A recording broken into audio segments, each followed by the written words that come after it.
വിചാരിക്കാതെയാണ് വീടിൻ്റെ പുറകുവശത്തുള്ള വരാന്തയിൽ ഒരു പല്ലി കൂറയെ തിന്നുന്ന കാഴ്ച കണ്ടത്. തിന്നലല്ല, വിഴുങ്ങൽ.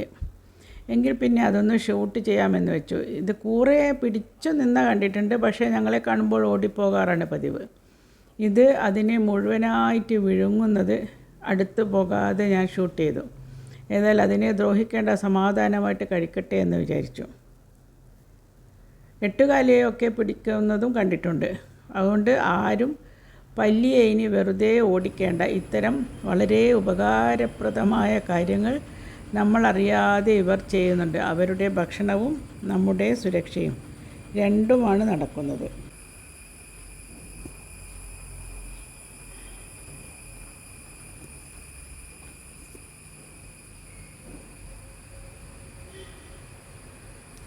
ഇത്രയും വലിയ കൂറയെ ആ ചെറിയ വായിലൂടെ എങ്ങനെയാണ് കടത്തിവിടുക എന്ന ആകാംക്ഷയിലാണ് ഞാൻ ഷൂട്ട് ചെയ്യുന്നത്. ഇത്രയും സമയം ഞാനും എൻ്റെ സമയം കളഞ്ഞു. വീഡിയോയിലുള്ള സമയമല്ല കേട്ടോ. ഒരു 15-20 മിനിറ്റോളം അത് എടുത്തു. കഴിക്കുന്നതും സമയം അതിൻ്റെ വായ വൃത്തിയാക്കാനാണ് അതെടുത്തത്. വായ വൃത്തിയാക്കാനോ അല്ല അത് ഉള്ളിൽ നിന്ന് വിഴുങ്ങാനോ എന്തിനാണെന്ന് എനിക്കറിയില്ല. നിങ്ങളും ഒന്ന് കണ്ടു നോക്കൂ. കൂറ വീണു പോകുമോ, രക്ഷപ്പെടുമോ എന്നൊക്കെയുള്ള ചിന്തകളും കൂട്ടത്തിലുണ്ട്. പല്ലിക്ക് പല്ലില്ല എന്ന് തോന്നുന്നു, അറിയില്ല.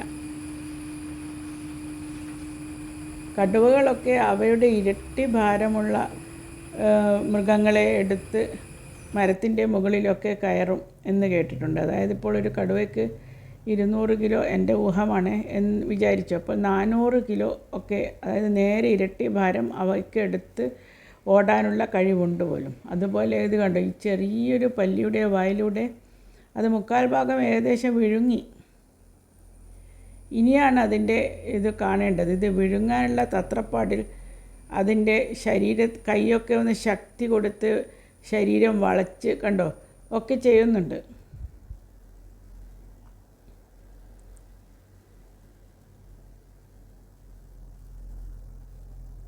ശക്തി കൊടുത്ത് ശരീരമൊക്കെ ഒന്ന് വളച്ച് അതിനെ ഒന്ന് ഇറക്കിയെടുക്കുന്ന കഷ്ടപ്പാടിലാണ്. അപ്പോൾ ഒന്ന് തിരിഞ്ഞു നിന്നു.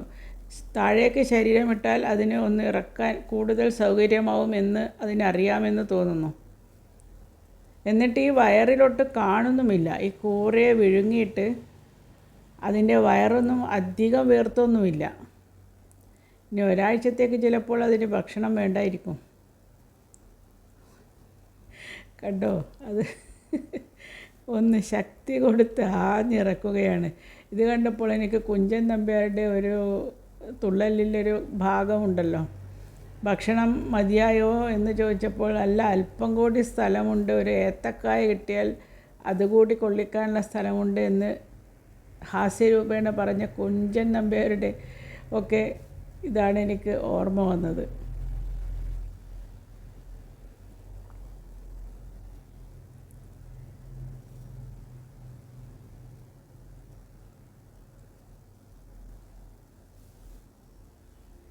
വിഴുങ്ങൽ കഴിഞ്ഞാൽ പിന്നെ വൃത്തിയാക്കലാണ്. ഇതൊക്കെ കണ്ടിട്ടായിരിക്കാം മനുഷ്യരും കൈയും മുഖവും ഒക്കെ കഴുകണമെന്ന് പഠിച്ചത്.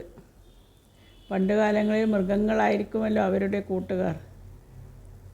കഴിച്ചതും മൃഗങ്ങളെയൊക്കെ വേട്ടയാടി തന്നെ അവരിൽ നിന്നാണ് പലതും പഠിച്ചു വന്നതും. മനുഷ്യനാണ് ശരീരമൊക്കെ വളച്ച് അപ്പോഴതങ്ങ് ഇറങ്ങുമോ അറിയില്ല. അതിനങ്ങ് ഉന്തി ഇറക്കേണ്ട കഷ്ടപ്പാടിലാണ്.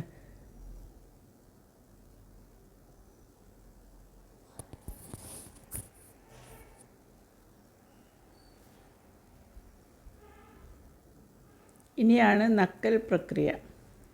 നാവ് കൊണ്ട് കണ്ണും മൂക്കും വരെ അത് വൃത്തിയാക്കുന്നുണ്ട്.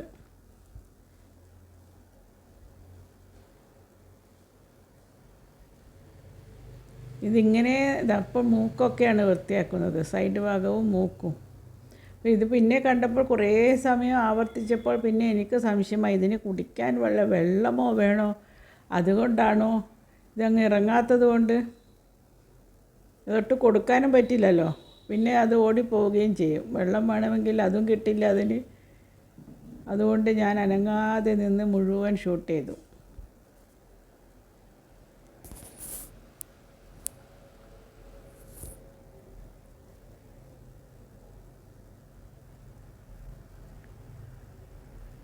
മുൻപ് ഒരു പാമ്പ് എലിയെ പിടിക്കേണ്ടിയിട്ട് ഇതേ സ്ഥലത്ത് വന്ന് വീണിരുന്നു ഗ്രിൽസിൻ്റെ മുകളിൽ കൂടി. അന്നത് ഷൂട്ട് ചെയ്യാൻ തോന്നിയില്ല, പാമ്പിനെയും ഉപദ്രവിച്ചില്ല, അകത്തേതായാലും കയറിയില്ല. ഗ്രിൽസിട്ട പുറത്തെ വരാന്തയാണ്.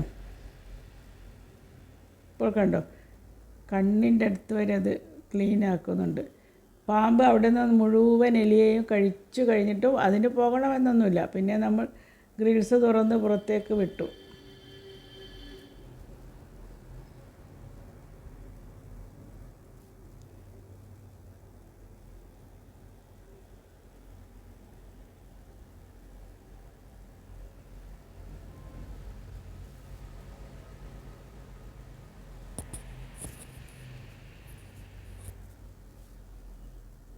ഇപ്പോഴുണ്ടോ, കണ്ണിൻ്റെ അടുത്ത് വരെ അതിൻ്റെ നാവ് എത്തുന്നുണ്ട്.